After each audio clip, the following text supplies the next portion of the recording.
Yedia some debiabo. Obi benyawa na fi yade. Amoma kama sam ene yade no ti ana Amadi Alternative Health Center. Yadi abramo. Awara form pe awo. Say your kidney and our liver and na techema. O hypertension and edunya. Asijele diabetes and etetewo. Wo stroke akwa to them. Wachina nantia bre enso ntimi nko. Ye betu stroke na say e ma deku amonya wa hoto. Wa opasi ya massage ye miamia wo twetwe ma onya hoto. Akuponcha yi ebi wa Amadi Alternative Health Center. Wakuma yade na etetewo. Onam yade na edunya. Say madedia. Typhoid. Yade bi fruit tri sukope mu na ase de. Enya no nko say ye ni yade. Ana enamo yade na etetewo. O depua ana gono. Yetenete ebio ye wo mobile clinic nso ewo ho. Wo frɛ ye nia ye baba ba show. Amadi Alternative Health Center. Ye wo forukrom traffic light na so no mo a. Amadi Love Services Dynamo. Frɛ ye wo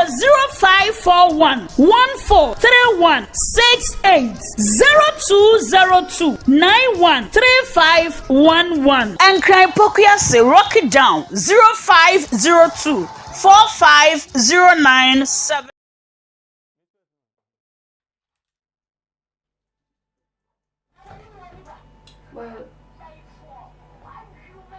So she had in back.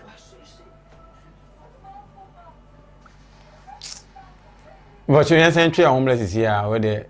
5 and Atakra de Kokompe 0249 332624.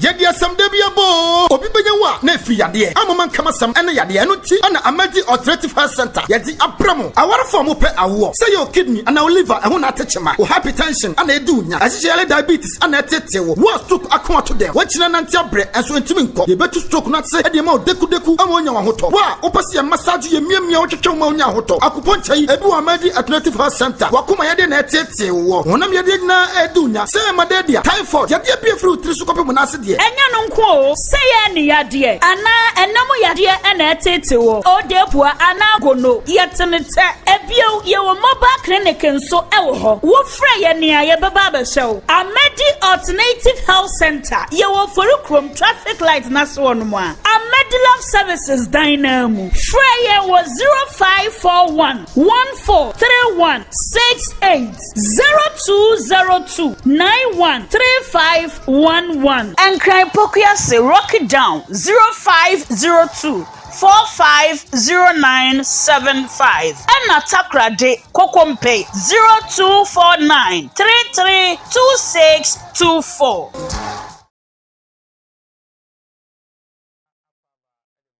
Jahbless multimedia so Jahbless TVGH Mr. Obamade share video no map for so entumi nya bi na mo nhwe Zoom and focus news on social media. Zoom and focus news on social media. Eho na na ye gine mu no. Na wo hwe ensem a ekoso e wo social media anoden. Wo hwe ensem a ekoso social media anoden pa. Na bomade aka me ho. Bomade aka me ho na ye hwa de bi wo ha sisi Galaman me mo akwaba. Yeah, eja. Bibi aboko de. Production team no ya na mo ha me sa na na madwin no so divide akodi be fufuro. Ti ya mo fa nchem wa na team na me no mu yeduma no o komie volume no so. Team na me no mu yeduma no na eya na ema yeduma no de ma me. Ntino fa chame.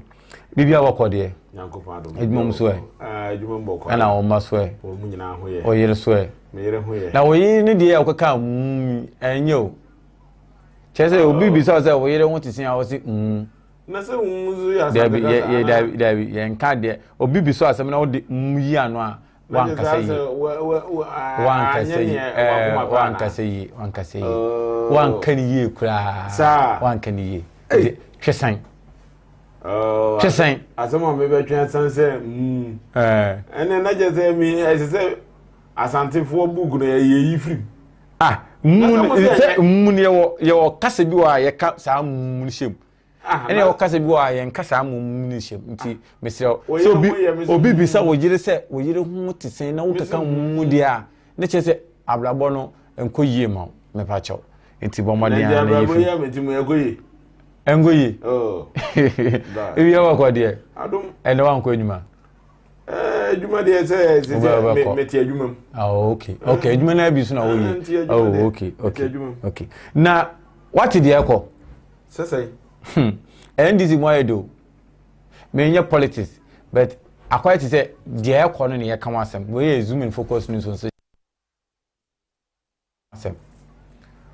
NDC mo edo sa me kama senai NDC mo ayete hopa na unim say Opambour ene Owusu Bempah efri MPP abadwane NDC aye sofo Opambour yes ene Owusu Bempah ono so ye sofo ono yes sofo Owusu Bempah omu nyina efri MPP aba NDC na omu ye MPP for that yes so omu no mu di kan hye nkom na nado betena so so omu asan aba NDC yes omu asan aba mpo omu efri MPP aba NDC asan be hye nkom foforo so aba hye se ama ne befa so eno de enye se omu aba ho no maybe also omu aba bedwane omu no ye nyame kasa kyerefo enti de nyame beka no mo de beye de beka na ade no so na ye ba ko no mienu enti se wo no anko ama wo pe wadwene mu no hu ne se wo yafa sa na ye se me hu no onze first na nkom hye ne call ya e call se e bia MPP ne be wi ni no MPP fo NDC fo fa ne se wo mu ye MPP fo ana wono nso e bia sa nipa no so no nya ne dom no won hye ne dom ne se obi ankoto abanko party we na emum de nyame aka akere no no ana wo beka ana sa mpanyimfo we ti se MPP ni NDC no so no omu ogidie wo sa asofo akase we mu enti de nyame aka akere no no eno na wono wo ka yen ya ye nipa de memi se ya memi ni party bia no memi aka akere ne se e bia sa asofo no wo pre but the onu a wo wa aso wo de tie nyame asem de onu nanim ne wo nyame aka okay nti se nyame ka kire ne se e bia MPP ne be wini a obeba be kana bonten o kana bonten so a the NDC ne ti ho a obeka se aya asem no ye den ye wo ye NDC MPP ne nti na wa ye de wa be kana si sa na NDC ne nzo be kana nti wo ka se o ma ba NDC a na je say that means e bia wo mu be pe opposition bi wa NDC enye sa enye sade na utie a enne ya papa John Dramani Mahama aba Kumase Kenwest Great Hall ebetwetwe nkomo bebre ma omode obie floor edimo obia so obia mecha na adwen na eho no pam obepie mu enejai na yanko back to omu prophecy na omode abazisi a se NDC ne bewi ni no why you nchira say omu pese omunya position bi ewo NDC mu no mahu say bia NDC pese omu wi ni nti e no mo yes anana me madwene de enjresa because it seems like enjresa ne say Opambour okoma ne minister bi enyi if he say o hwe na education kran enkwa animu number 1 ena yeni minister of nyame sabia senke yakunya mesemu ze bia friends gospel mu ono ye wo minister bia wo yesa adwuma ne de ane nka se wo pre entia but Ghana hati yeni sa nyamesomo minister bia okay nti ena ono nso gye no hutum ze ba bia ne education koduru ye no ka se onko ye agric minister enye yi okay nti menyi ni se position no mo pe ana iska sika de jomama ni sika nche Opambour ndo mu ko peske na free no media menyi ni sa media ya na me madwene mu no me hu ni se sam panyimfo we no mu no omu ansuo so wo modware omu nsuo so wo modware obi ti se Opambour si Bempah de yakra de minim ne background kakra na nso Opambour de minim se wono ne hu nsuo no so na dware enti nya de se de wo perfree NDC munti na wo ten ne ko but eye opposition anase party ye mienu na wako ba ko afa eko hye nkoma ma ba ko no nko ade baako aka no beka se ne yefunu ananse kom na de no enti tisi asofofo na mu nyina aba NDC no nyame na direct mo ba ya na se omo mu ze ya de MPP nya de be fanto obi ya de for no kasa prophecy no na ye ekma sa on se prophecy no ananse nkomhye no obi a pese ebemu aye na de na mu nyina akwasala yo wo de kasa wie ebemu pe na obi a pese o kire se me na me di kan kan sa ayi we se enya ma no krampo no meti free Opambour na no ekobe 1 month na ekire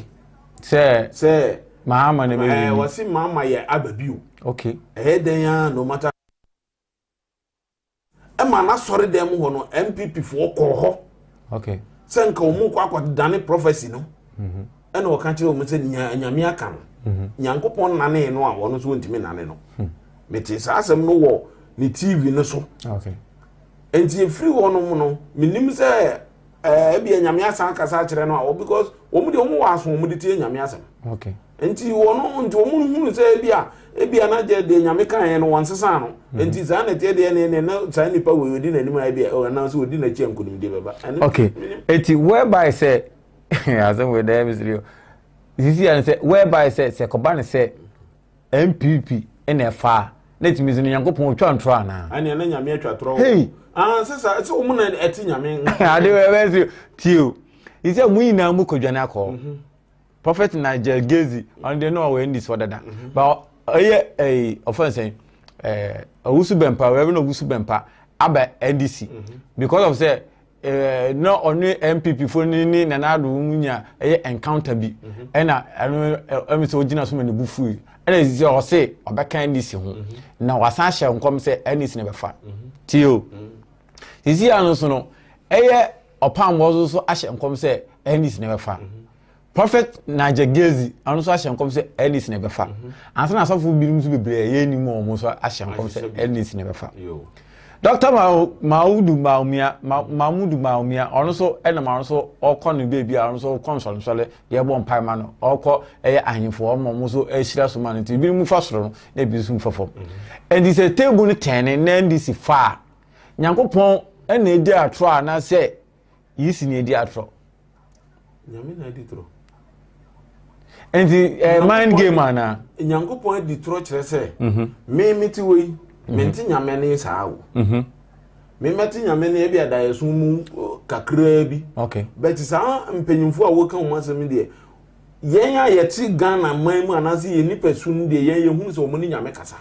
wu na hu me hu yo omo si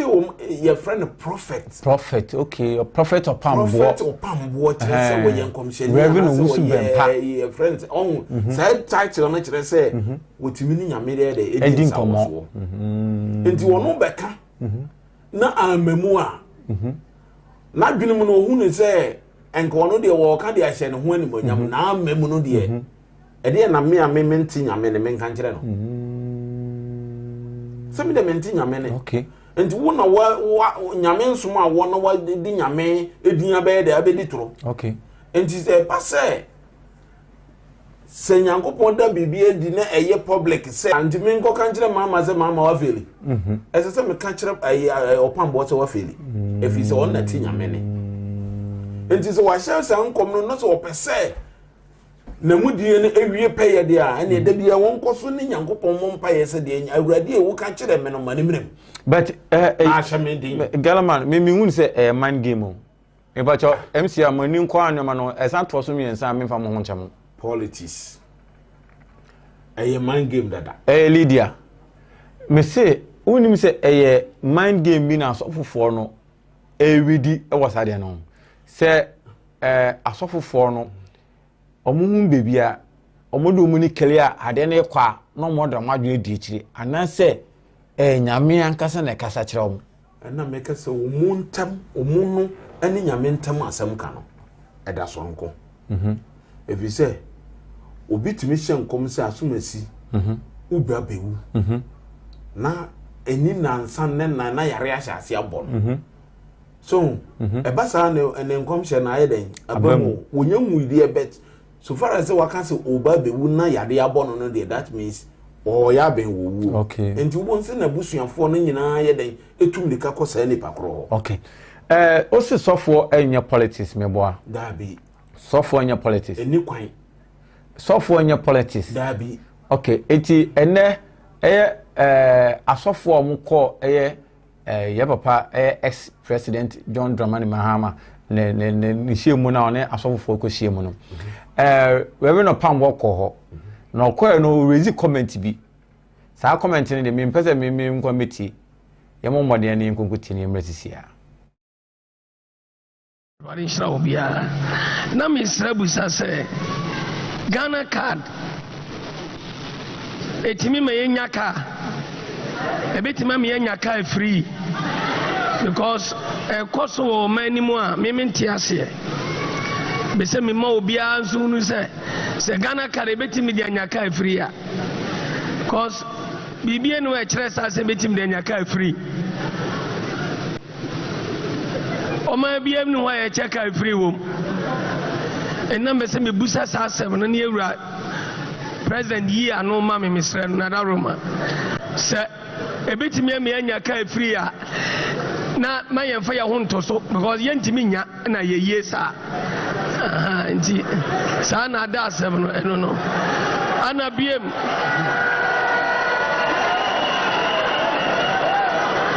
ana misra ana biem arwade na miswa shankom last year 30th July 2023 bibi ntimi sisa onyankopon tiyewra domama esa bakonya no so biem arwade na ka kira me ana me kae ewiase atumfo biara awombane atumfo bia ntimi ntwam na bibie no obi yenso a ebetimate se arwade adwen ewo ho arwade sha Ghana manyina na dia me pesa metia ne Ghana card na me tese etimi me nya car free etimi me menya Land Cruiser ye benya shape kratinam ye benya private jet no misram ayano kra na se enya no kra munche me nyina ye hu bi amen yamo yensema prophet wa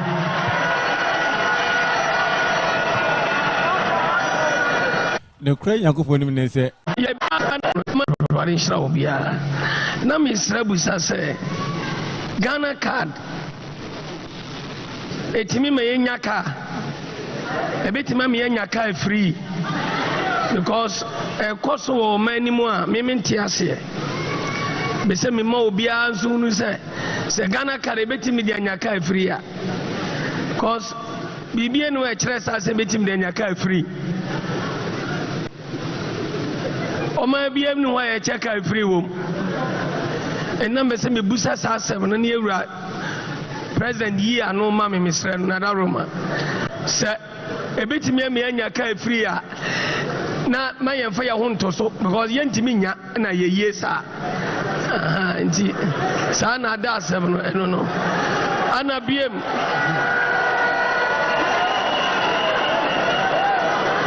ana misra ana biem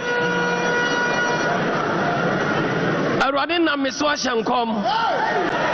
last year 30th July 2023 bibi ntimi sisa onyankopon tiyewra domama esa bakonya no so biem arwade na ka kira me ana me kae ewiase atumfo biara awombane atumfo bia ntimi ntwam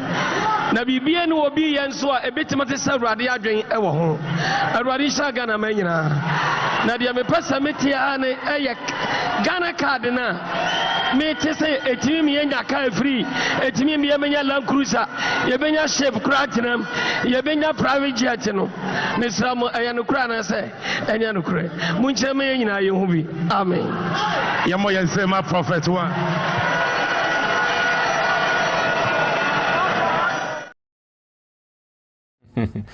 Galaman. Yeah. Eti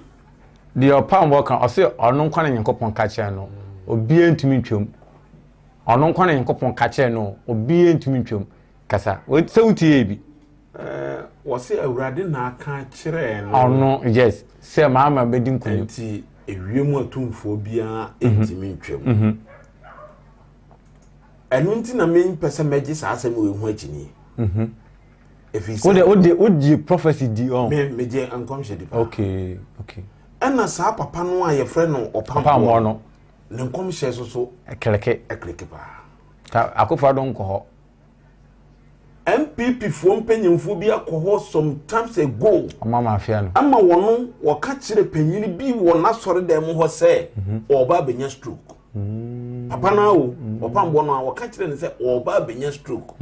moment na asɔre ne pon ye na papa na nya stroke wɔ asɔre dan no wode yɛnkɔ kasa na ɔkan enti mitimi hu sɛ wo mu akrampo no ana sɛ MPP fo na akra wo mu gye ne nkom hyedi o mu gye Opambour nkom hyedi so enu nti no we na wo kan en em se wo kan ko almost 1 year ni no si se wo ma afa ekire kura akọ no ho no mu amfa enti na papa ne dan ko gira so kan because the fees o kan ye no amemeti no dada bi no up to date won sesa na no de a na che se awurade na aka kire na mpa I don't know wono na nanu mu asem no enti yen nyina ye te ne ahwe se amamu na tan ne de a ene na de awurade ka kire no kra mam okay na che se wono no ne prophecy adwuma no o de aba wie no ba asofo bebre so se awurade na aka kire me obi ase awurade na enti ade awurade no kasa kire nkofo de do sen wo sa prophecy ba ko ankom hye no de awurade betima ka kire nipa bebre na ekwadonko bewu ne de obi ahu mamu a eno de ye ana menye awurade ho achi ni de bio ekwadonko bewu ne de asofofo no de obi ehu ebia obi huni bet wantima fa ma bonte ebia obi ehu so ebia na ne ho asem no ankwa ankosi obi tirim na afa na adwene ayede e de aba anase nyame ankasa amfa ho ene wuo bi wo no so kura mpo na se emfiri nyame a enkoye nkonhye okay yes if he say nipa etimi kum nipa e wate ya so asase wezo enti se etisa entimi nkoye nkonhye ene nyankopon so abefre wo kan a eno so mfa nyankomhye if he say ewu a eni ntiase no ana ya na ase baifo pewakun anase bibi se betoa na eye yi kire ma obi a wo heden wo ehun nimdie na nyankopon aka kire nse sa nipa no oba wo ho no mu a ebia ye fa kwan we so na twitwaje no enti ekwadonko no woni de enye sa no de obi an kan ye de sa na me mefa no okay na yenko back to enema omkoye no unze yewura John Dramani Mahama ex-president emri baba kan say opese oye poultry farmer yetuma nkwang tingeti bi na wakonye omo na ade enti si ono still osi oba wa opese odo no omo nika motoburo na wo bo echi na wakwakodo wa on pese be school no on shell with the school no de mo de na po be bitina na omo oska na fa yekua poultry farmer mponche na obanya na omo oska na wa yekua ebiom so no o say school nyi na ne ko nimade obi wa obeche na de akira emfa enti sa no ni kwan say free SHS no otumi ko wulom bi na biom so wasan so aka say free SHS ne wa wofo bi mo ho a enkom betumi tue sika e de abro so but omu nyina ma enjoy yengongo tie na asem no kan be boto mienu miensa ni ama sika kakra na wo de asase say eho ene amfa ya hon de anko eho so na mekoka enkukon kitenkite a ye de adane as soon as me who say almost on my advert say they incentivize youth to go into poultry nyameka ya no me say mabuna on person on your poultry ye be so o ase na ya ma omo enkuko buo no ni ama omo mekoka se enkuko ba no na me say enkukon kitenkite enso enya hwe meka nkokọ kitenkite na omote ase enti ni ama omo nkokọ ba no ni ama omo eduane a nkokọ ba no bedi ni ama omo sika kakra na omo so omo peja wokọ bronga hafo doma ho emabunu no omo ya ade ne poultry farming Henti baby to say Doma, you bet me aboa with those facilities. Senebeya, they will become the headquarters of poultry production in Ghana. We share poultry free amanone, more than $300 million worth every year. Inti aboa ya Bruno na omoye nkokono ha. Ya de beboa economy ni ye na omoso menya sika kakra. Inti ehono na afi am say ye mpuntu no na ye hwe se na betimi aboa ye wo hwehwe bia efe no edwumawra program ye adwen say first year ye be identify 10,000 young people na ya maomomwa so that they can start their own businesses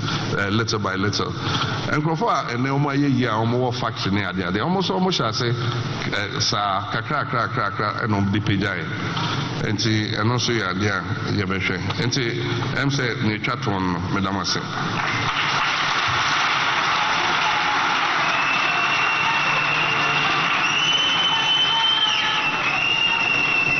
Oh, another rousing round of applause for His Excellency. Now, may your show say when you are Kenya and Mr. Wasem cry. Send your papa ye. That's it. I'm say a ho and the fire hon the uncle. A honson and Mikoka and Kukon Kitinkitia. Yeah, they are done. As soon as me who say almost on my advert, say they incentivize youth to go into poultry. Niamekaya, no. Me say mabuna on person we poultry. You best so much say na ya maomo and kuko buono. Nia momo. Me koka say kuko bano and I'm saying kuko kitten. And so I make a kuko kitten almost I say. Engineer momo. Galaman. So what's the yakoi? Mati. Enti sa policy ya nana ya papa John Dramani Mahama wase sisu biom se opeso de ba no ebe boa ne se moa me de menya politics o ba wan se analysis de o kan se ye woni pe bi mo a we ne din o kofi SHS a o kwa ba no asa betre fie on course university on tumi ye da chi se okoye kua chi se birumu so ko kosua technical omukosua de pam na ade saa nchihye na ode ba no ebebo anase moa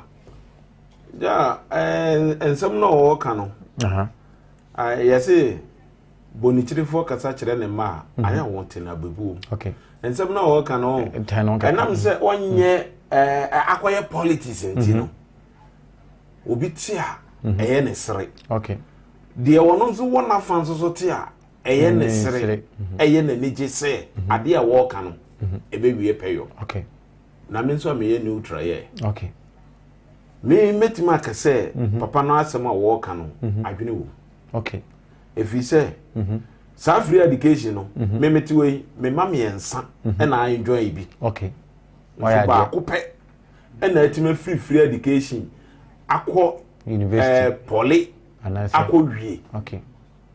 so wakọ poly akọ wie okay unim de ne course okoye fashion wow so wa wie otifie wow ana mienu no so awie free education no ahoden ni ho nti no omuso ye den ewo fie okay ba akokora de wono opesesesi ya no wosan ko magazi ko sua adwuma we see enti saa tam no owie JHS no ana nka ko magazi a nka saa bre senka wo ye master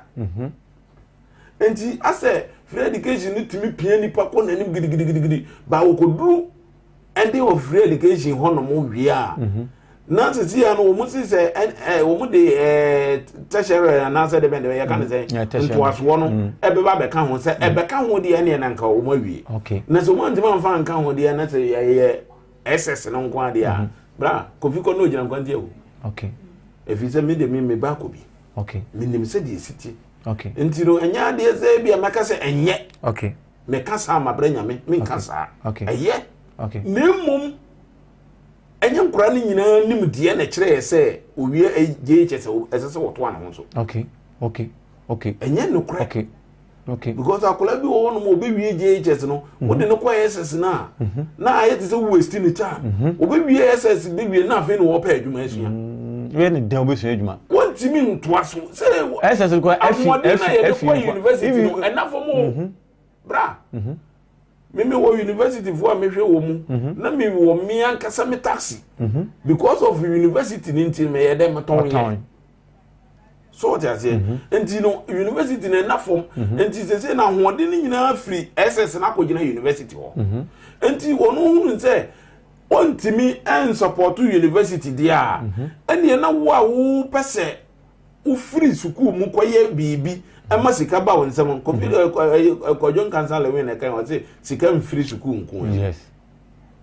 ene wi ase nzo obi abota ne se obe okay enti obi wo ho no mu an ye yo no enyina school so okay enti wono nso ne policy a wo se wo de ba no okay ebetima bo obi a wono nso so enye na dwen se obetima to school so akodru university level because they SS no we SS wo mu we SS na no mu kan say nipa be 5,000 and over and na after free education ebro 5,000 ebro kra some for be 5,000 ebro be 50,000 kra ebro omugufie so and na SS no so say yem fam fa adwuma bia okay adwuma bia SS betima fa Zoom lion people teacher people teacher be to okase the whole of month ne be more 3 million and is why we SS now buy we SS no was we antimi anko university adwuma wo kwa akoye ne be more 3 million o hwa e be boa okay me ba ko school university awie enti wo koye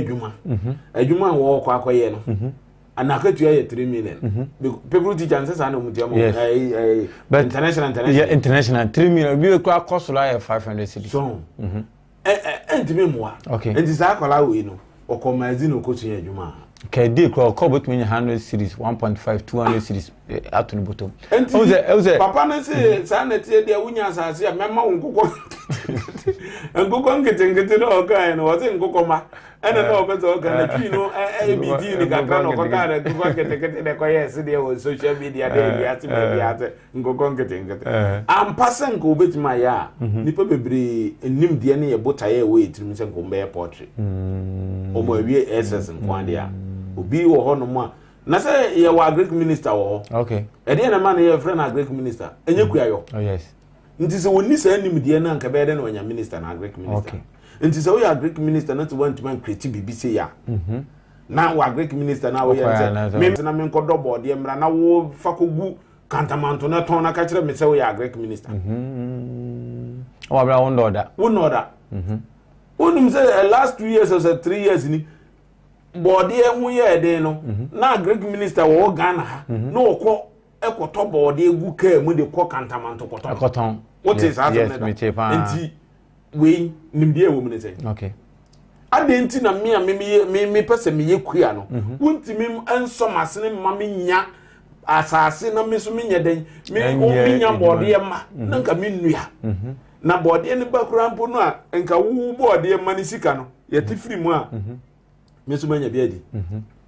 sana papa na pese wo ka no enti se wono ntimi boa wo ma unya enkokọ market na onfa nche wo krampo na afeso a na se enkokọ no beda ne enkokọ market akese a wote ne percentage free mu a wo ankasa na wo ye no so wo benya bi okay aton enya bi edi ama wo nso so